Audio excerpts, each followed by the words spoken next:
ನಮಸ್ಕಾರ ಸ್ನೇಹಿತರೆ, ಇವತ್ತು ಮತ್ತೊಂದು ವಿಡಿಯೋಗೆ ಸ್ವಾಗತ.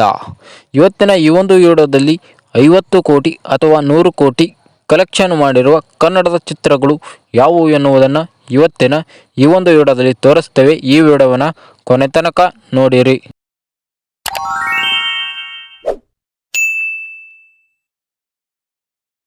ಕನ್ನಡದ ಚಿತ್ರದಲ್ಲಿ 50 ಕೋಟಿ ಅಥವಾ 100 ಕೋಟಿ ಮೊಟ್ಟ ಮೊದಲ ಬಾರಿಗೆ ಕಲೆಕ್ಷನ್ ಮಾಡಿದ ಮೊದಲನೇ ಚಿತ್ರ ಯಾವುದು ಅಂದರೆ ಅದು ಗೋಲ್ಡನ್ ಸ್ಟಾರ್ ಗಣೇಶ್ ಅವರು ನಾಯಕ ನಟನಾಗಿ ನಟಿಸಿರುವ ಎರಡನೇ ಚಿತ್ರ ಮುಂಗಾರು ಮಳೆ ಅನ್ನುವಂಥದ್ದು. ಈ ಸಿನಿಮಾ ಬರೋಬ್ಬರಿ 70 ಕೋಟಿಯಿಂದ 75 ಕೋಟಿ ಕಲೆಕ್ಷನ್ ಮಾಡಿದೆ ಅನ್ನುವಂಥದ್ದು ತಿಳಿದು ಬಂದಿದೆ.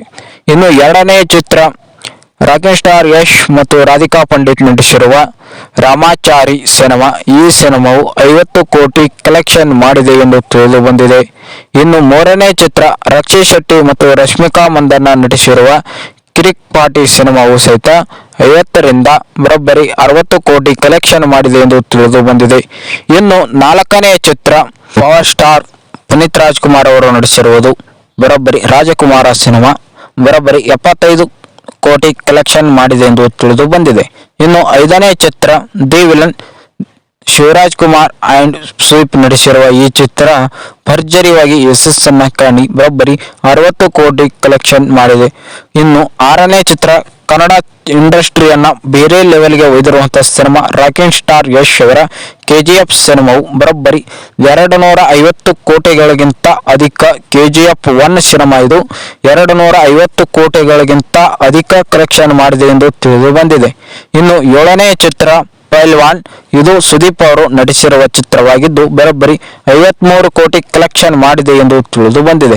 ಇನ್ನು ಎಂಟನೇ ಚಿತ್ರ ಯಜಮಾನ, ಇದು ಚಾಲೆಂಜಿಂಗ್ ಸ್ಟಾರ್ ದರ್ಶನ್ ಅವರು ನಟಿಸಿದ್ದು ಬರೋಬ್ಬರಿ 51 ಕೋಟಿ ಅಥವಾ 51 ಕೋಟಿಗಿಂತ ಅಧಿಕ ಕಲೆಕ್ಷನ್ ಮಾಡಿದೆ ಎಂದು ತಿಳಿದು ಬಂದಿದೆ. ಇದು ಒಂಬತ್ತನೇ ಚಿತ್ರ ಕುರುಕ್ಷೇತ್ರ, ದರ್ಶನ್ ಮತ್ತು ಅಂಬರೀಷ್ ಮತ್ತು ನಿಖಿಲ ಕುಮಾರಸ್ವಾಮಿ ಅನೇಕ ನಾಯಕರು ನಟಿಸಿರುವ ಈ ಚಿತ್ರದಲ್ಲಿ ಬರೋಬ್ಬರಿ 90 ಕೋಟಿ ಕಲೆಕ್ಷನ್ ಮಾಡಿದೆ ಎಂದು ತಿಳಿದು ಬಂದಿದೆ. ಇನ್ನು ಹತ್ತನೇ ಚಿತ್ರ ದರ್ಶನ್ ನಟಿಸಿರುವುದು ಮತ್ತೊಮ್ಮೆ ರಾಬರ್ಟ್ ಸಿನಿಮಾವು ಸಹಿತ 60ರಿಂದ 80 ಕೋಟಿ ಕಲೆಕ್ಷನ್ ಮಾಡಿದೆ ಎಂದು ತಿಳಿದು ಬಂದಿದೆ. 11ನೇ ಚಿತ್ರ ಚಾರ್ಲಿ, ರಕ್ಷಿತ್ ಶೆಟ್ಟಿ ನಾಯಕ ನಟನಾಗಿ ನಟಿಸಿರುವ ಈ ಚಿತ್ರದ ಟೋಟಲ್ ಕಲೆಕ್ಷನ್ 100 ಕೋಟಿ ಕಲೆಕ್ಷನ್ ಮಾಡಿದೆ ಎಂದು ತಿಳಿದು ಬಂದಿದೆ. ಇನ್ನು 12ನೇ ಚಿತ್ರ ಜೇಮ್ಸ್, ಪುನೀತ್ ರಾಜ್ಕುಮಾರ್ ಅವರು ನಾಯಕ ನಟನಾಗಿ ನಟಿಸಿರುವ ಈ ಚಿತ್ರ ಬರೋಬ್ಬರಿ 151 ಕೋಟಿ ಕಲೆಕ್ಷನ್ ಮಾಡಿದೆ ಎಂದು ತಿಳಿದು ಬಂದಿದೆ. ಇನ್ನು 13ನೇ ಚಿತ್ರ ಕಾಂತಾರ, ಬರೋಬ್ಬರಿ ರಕ್ಷಿತ್ ಶೆಟ್ಟಿ ನಾಯಕ ನಟನಾಗಿ ನಟಿಸಿರುವ ಈ ಚಿತ್ರ ಬರೋಬ್ಬರಿ 425 ಕೋಟಿಗಳಿಗಿಂತ ಅಧಿಕ ಕಲೆಕ್ಷನ್ ಮಾಡಿದೆ ಎಂದು ತಿಳಿದು ಬಂದಿದೆ.